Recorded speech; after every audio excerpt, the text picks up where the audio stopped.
Assalamualaikum warahmatullahi wabarakatuh.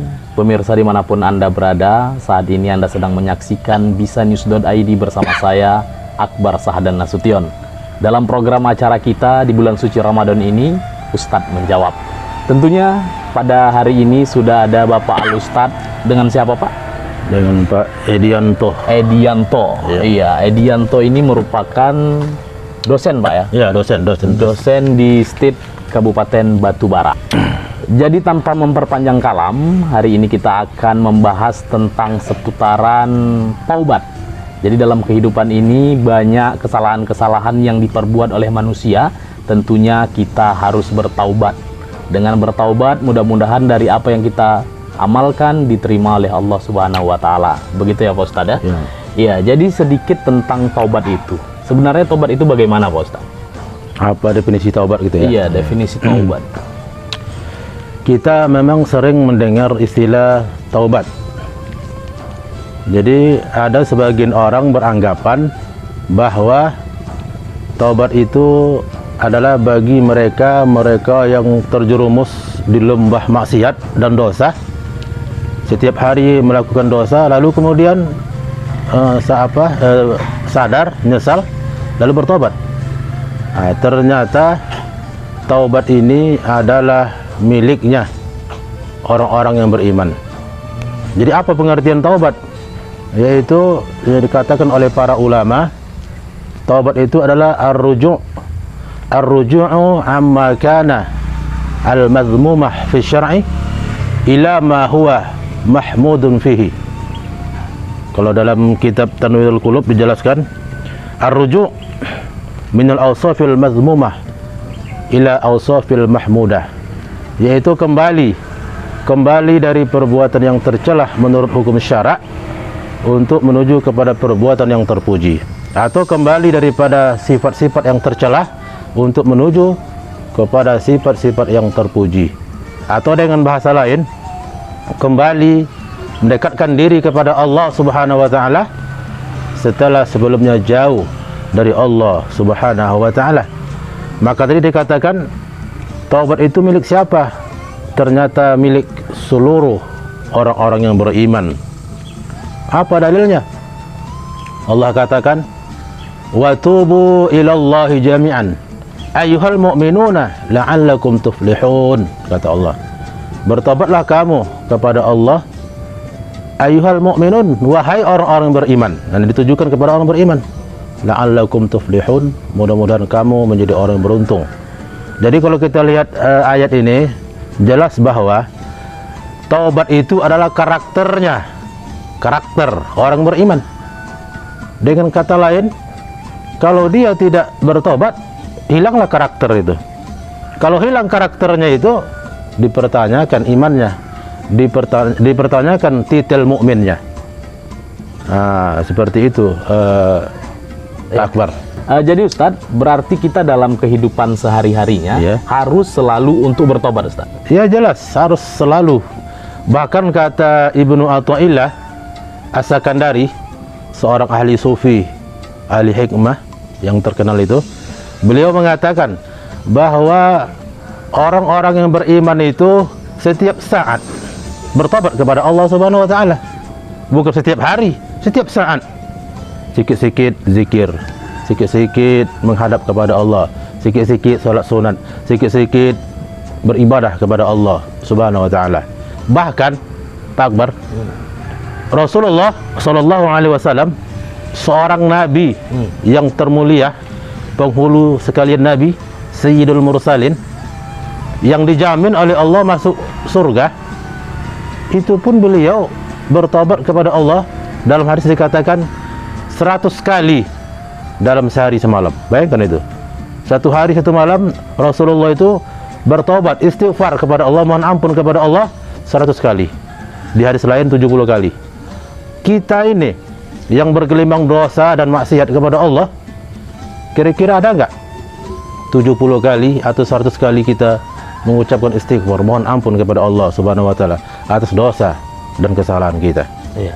Jadi Pak Ustadz, apakah dengan istighfar itu merupakan cara kita untuk bertobat? Iya, itu cara kita untuk bertobat. Itu sebab dikatakan dalam kitab apa ini Tanwirul Qulub, dikatakan bahwa taubat itu wahia aslun, pokok utama, kullu maqam, setiap tingkatan. Udah itu dikatakan wahia bimusabatil ardi lil bina. Artinya apa? Bahwa ternyata taubat itu adalah musabah al-ardi lil bina, lahan bangunan untuk sebuah bangunan. Rumah kalau tidak ada pondasi, kalau tak ada tanah kita untuk membangun, maka rumah tak bisa berdiri. Jadi taubat itu laksana tanah, laksana lahan. Macam mana kita mendirikan rumah kalau tak ada lahannya, tak ada pondasinya, nggak ada tanahnya? Jadi ya apa tadi? Itulah pintu utama untuk kita mendekatkan diri kepada Allah Subhanahu Wa Taala dan untuk menuju tingkatan-tingkatan yang berikutnya dalam ilmu tasawuf. Taubat yang pertama, ibarat tangga. Itulah tangga yang pertama untuk menuju tangga yang kesekian, ke-10-nya, ke-20-nya. Nah, seperti itu, Pak Akbar. Jadi apakah taubat itu berbeda dengan amalan?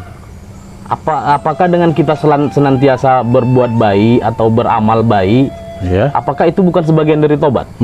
Bagus juga pertanyaan ini ya. Jadi taubat ini adalah sebuah ketaatan kepada Allah. Kok bisa kita katakan induk, zikir umpamanya, taubat, bersedekah, taubat, memberikan senyuman kepada orang lain, taubat. Apa lagi? Ibadah haji udah tentu ya kan, yang wajib udah tentu. Yang sunat-sunat yang lain, apapun ibadah yang sunat, itu termasuk dalam pengertian taubat. Artinya situ kan ada kata-kata mendekatkan diri kepada Allah Subhanahu Wa Taala, menuju Allah Subhanahu Wa Taala. Berarti dengan kita meningkatkan amalan-amalan, itu merupakan tata cara untuk taubat. Itu taubat. Lantas Pak Ustadz, apakah ada pembagian-pembagian dari taubat tersebut? Ulama mengatakan begini, dia memberikan klasifikasi taubat itu ada 3. Yang pertama, ini pembagian menurut istilah. Yang pertama ada istilahnya at-taubah. Kalimat taubah itu sendiri. Apa arti taubat? Ini yang pertama. Taubat artinya seperti yang di awal yang saya sampaikan, yaitu kembali kepada kembali dari perbuatan yang tercela untuk menuju kepada perbuatan yang terpuji, itu kan? Atau kembali mendekatkan diri kepada Allah setelah sebelumnya jauh dari Allah. Itu kan pengertian taubat, ya kan? Jadi yang pertama itu ada istilahnya at-taubah. Taubat itu artinya mendekatkan diri kepada Allah Subhanahu Wa Taala karena khaufan min azabillah, karena takut kepada Allah siksaan Allah Subhanahu Wa Taala. Maka orang yang bertobat karena takut kepada siksaan Allah Subhanahu Wa Taala atau azab Allah, itu dikatakan taubat. Ini yang pertama. Udah. Yang kedua ada namanya inabah. Inabah atau dengan bahasa lainnya munib. Munib atau inabah artinya mendekatkan diri kepada Allah setelah sebelumnya jauh dari Allah karena dia malu, al-haya min nazrillah, malu daripada Allah melihatnya. Maksud malu itu kalau dia nanti bongak, malu sama Allah. Kalau dia nanti berdusta, malu sama Allah. Kalau nanti dia suap, ya kan, korupsi, malu sama Allah. Ketika dia Allah merasa melihat dirinya, ya kan, malu, maka dia tidak pernah berbuat kejahatan atau dosa. Ini istilahnya munib, inabah. Artinya taubat klasifikasi yang kedua. Ada yang ketiga. Yang ketiga namanya awab atau aubah. Artinya apa? Artinya dia mendekatkan diri kepada Allah Subhanahu Wa Taala karena mengagungkan Allah Subhanahu Wa Taala, ta'ziman lillahi ta'ala, mengagungkan Allah Subhanahu Wa Taala. Ini luar biasa. Tingkatan yang ketiga ini, aubah atau awab ini hanya dimiliki oleh para nabi dan rasul. Maka di awal tadi saya katakan bahwa ternyata baginda Rasulullah itu ternyata bertaubat juga, padahal beliau dijamin masuk surga. Lalu pertanyaannya, kenapa Rasulullah bertobat, mohon ampun kepada Allah, padahal beliau adalah dijamin masuk surga? Karena taubatnya itu adalah ta'ziman. Dia mengagungkan Allah Subhanahu Wa Taala. Betapa nikmat yang kita miliki ini, nikmat mata, telinga, ya kan? Kemudian kita bisa bernapas dan sebagainya. Itu luar biasa, kita syukuri. Masa Allah memberikan nikmat begitu besar kepada kita, tak sanggup kita istighfar 100 kali dalam sehari semalam? Bayangkan itu. Maka itulah dilakukan oleh baginda Rasulullah. Aku ni mau jadi apa aku ni? Aku dikasihkan oleh Allah segala macam kenikmatan, kok malas sekali aku ni istighfar, mohon ampun sama Allah 100 kali aja. Ke situlah kira-kira. Lalu kenapa kemudian Rasulullah istighfarnya 100 kali dalam sehari semalam? Karena ta'ziman, mengagungkan Allah Subhanahu wa taala. Seperti itu. Jadi kalau kita mungkin kita dalam tingkatan yang pertama tadi mungkin karena takut azab Allah. Seperti itu. Ya, jadi Pak Ustadz, ketika orang yang sudah melakukan kejahatan, berzina, mencuri atau apapun itu yang jahat gitu Ustadz, itu termasuk golongan tobat yang di mana Ustadz? Orang yang berzina apa tadi? Berzina, mencuri, pokoknya melakukan kejahatan lah, keburukan. Itu termasuk tobat yang di mana? Kita tidak bisa memvonis, ya kan? Karena kita kan nggak tahu hati mereka, ya kan? Kalau menurut saya pribadi, boleh jadi pada tingkatan yang pertama tadi, at-taubah. Ya, takut kena azab ya? Takut kena azab Allah Subhanahu wa taala. Ya. Mungkin boleh jadi ada juga tingkatan yang kedua tadi. Apa tadi? Munib, inabah, ya kan? Yaitu dia malu Allah melihat perbuatannya. Seperti itu. Ada nggak kira-kira orang yang bertobat itu bukan karena takut azab Allah, tapi karena dia malu sama Allah? Iya. Ada nggak kira-kira? Banyak itu. Banyak juga ya. Seperti itu. Kalau yang ketiga tadi, yaitu awab, ya, atau aubah, ini tingkatan yang tertinggi. Maka Allah katakan, ni'mal abdu innahu awwab, kata Allah. Sebaik-baik hamba, ni'mal abdu, sebaik-baik hamba, innahu awwab, sesungguhnya mereka yang awwab, yang bertobat kepada Allah Subhanahu wa taala, maksudnya para nabi dan para rasul. Iya, itu dia Ustaz. Jadi setelah kita melakukan taubat, udah istighfar dalam satu hari itu 100 atau lebih, lantas kita bagaimana mengetahui taubat kita itu diterima Ustaz? Begitu. Jadi pada suatu hari seorang jemaah bertanya kepada tuan gurunya daripada ahli hikmah juga. Lalu katanya, wahai tuan guru, apakah kita bisa mengetahui bahwa taubat kita diterima ataukah ditolak oleh Allah Subhanahu wa taala? Lalu terdiam sebentar tuan guru ini, lalu dia jawab, la ahkumu fihi. Saya tak bisa menjawab itu. Karena itu tahunya adalah Allah Subhanahu wa taala. Hanya Allah yang mengetahui seseorang itu taubatnya diterima atau ditolak oleh Allah Subhanahu wa taala. Akan tetapi, kata ahli hikmah ini, kita hanya bisa mengetahui tanda-tanda. Tanda-tanda dia diterima taubatnya. Itu bisa kita ketahui. Ya, maka di antara tanda-tandanya itu adalah bahwa seseorang diterima taubatnya, tanda-tandanya dia menyadari sepenuhnya bahwa dia bukan orang yang suci. Dia tidak terlepas daripada dosa dan maksiat. Ini penting untuk kita miliki dalam hati kita. Ketika dia merasa dia banyak dosa, tak suci, dia berupaya untuk memperbaiki dirinya.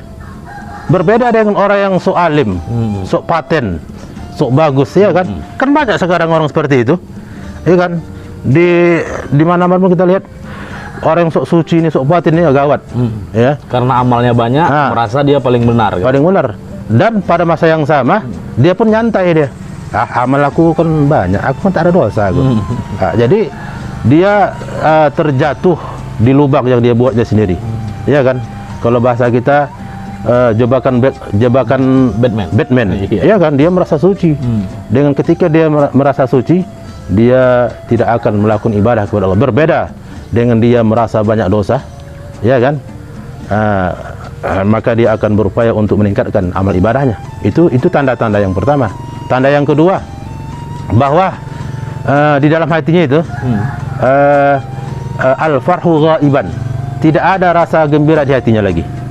Yang ada adalah wal husnu syahidan, yaitu kesedihan, kekhawatiran yang muncul di dalam hati dan jiwanya. Kenapa dia sedih, khawatir? Apakah karena bangkrut, bisnisnya bangkrut?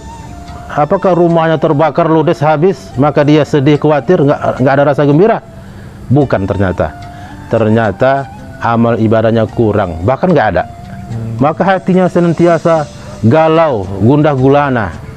Nah, ketika hatinya itu khawatir, nggak ada rasa gembira, maka dia berusaha untuk meningkatkan amal ibadah kepada Allah. Nah, ini tanda-tanda orang yang diterima taubatnya.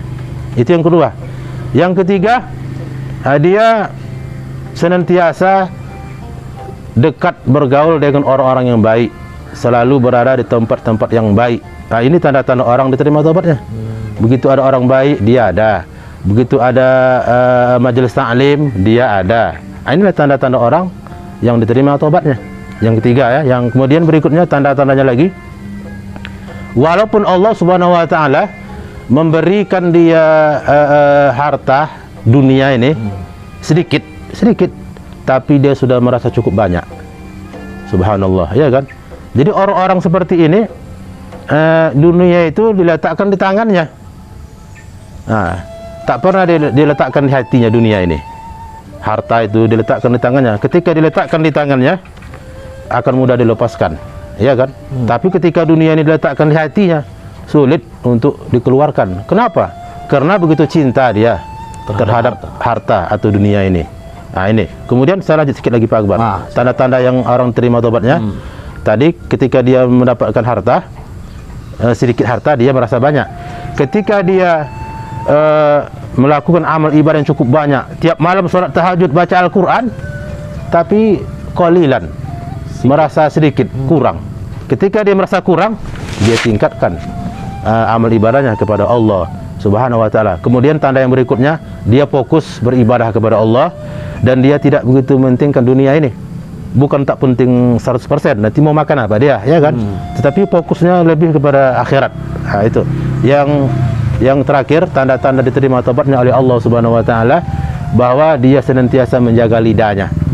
Hifdzul lisan, menjaga lidahnya, enggak pernah bohong, dusta dan sebagainya, hasad, fitnah dan sebagainya. Kemudian dia senantiasa berpikir, merenungkan tentang ciptaan Allah Subhanahu wa taala. Kemudian ini an-nadam, menyesal. Nah, makanya asyurutut taubah, syarat taubat itu yang pertama adalah menyesal duluan. Ya, menyesal. Nah, setelah menyesal, al-azam, bertekad untuk tidak mengulangi perbuatan maksiatnya. Yang berikutnya, dia mengembalikan barang yang dicuri, ya kan, kepada sang pemilik. Kalau enggak bisa. Kalau enggak diterima taubatnya. Berarti syaratnya belum lengkap. Harus juga diganti kalau udah nggak ada barangnya. Diganti. Kalau nggak ada orangnya macam mana, gitu kan? Nah, ada orang, kalau nggak ada orangnya macam mana? Maka kita bersedekah atas nama orang yang kita hutangi, kita ambil barangnya. Ini kita wariskan, kita sedekahkan. Ini adalah sedekah atas nama si fulan. Ya, kalau kita diam-diam mengembalikannya, menyedekahkannya langsung tanpa, kan dia masih ada gitu, masih hidup. Oh, nggak bisa gitu. Oh, nggak bisa gitu. Harus apa kan? Kalaupun dia meninggal, kita datangi anaknya, pewarisnya. Ya kan? Warisnya kan? Warisnya. Nah, kemudian yang keempat, syarat taubat ini yang agak sulit sedikit, yaitu dia harus melaksanakan sholat fardu, ya kan, yang ditinggalkan selama hari ini. Pokoknya zuhur, asar, maghrib, ya kan, kerjakan. Nah, kerjakan. Macam mana mengerjakannya? Katakanlah 4 tahun dia tak sholat al-maktubah, ya kan? Maka diatasi caranya. Caranya bagaimana? Umpamanya kita sholat zuhur, ya kan? Habis sholat zuhur, qadha lah. Gantilah yang tinggal-tinggal tuh. Maghrib nanti gitu juga, ya kan, isya, subuh, dan berikutnya. Seperti itu. Baik Pak Ustadz, kita masuk ke pertanyaan terakhir. Coba Pak Ustadz urutkan tata cara untuk taubat. Urutkan dari pertama sampai akhir. Oh, cara bertobat ya. Cara bertobat. Karena kan ada sholat taubat gitu. Oh, gitu ya. Pertama, kita mandi taubat. Mandi taubat. Ya, mandi taubat. Macam mana niatnya? Niatnya macam mandi biasa, macam mandi wajib. Cuman bedakanlah apanya kan? Taubat. Kalau bahasa kampungnya kan, aku mandi taubat karena Allah Taala udah mati, ya kan? Masukkan. Nah, yang kedua setelah kita mandi taubat, kemudian kita sholat sunat taubat. Nah, sholat sunat taubat. Nah, macam mana caranya? Seperti sholat sunat biasa, cuman bedanya di niat, ya kan? 2 rakaat. Nah, setelah sunat taubat, barulah kita istighfar banyak-banyak kepada Allah Subhanahu Wa Taala. Barulah kemudian kita melaksanakan ibadah kepada Allah Subhanahu Wa Taala. Jadi begitu dia Ustaz. Nah, seperti itu. Ada 3 poin. Pertama mandi tobat, Mandi taubat, udah itu salat sunat tobat, baru beristighfar banyak-banyak. banyak kepada Allah Subhanahu Wa Taala. Iya, jadi itu dia pemirsa dimanapun Anda berada. Mungkin cukup sampai di sini bincang-bincang kita dalam nuansa Ramadan pada hari ini. Dalam Ustadz menjawab, tentunya semuanya sudah terjawab ya Ustadz. Insyaallah. Jadi kita ucapkan terima kasih. Saya potong. Kebenaran ada pada Allah. Allah Subhanahu Wa Taala. Iya, itu dia. Jadi demikian pemirsa dimanapun Anda berada. Terima kasih telah bersama kami. Assalamualaikum warahmatullahi wabarakatuh.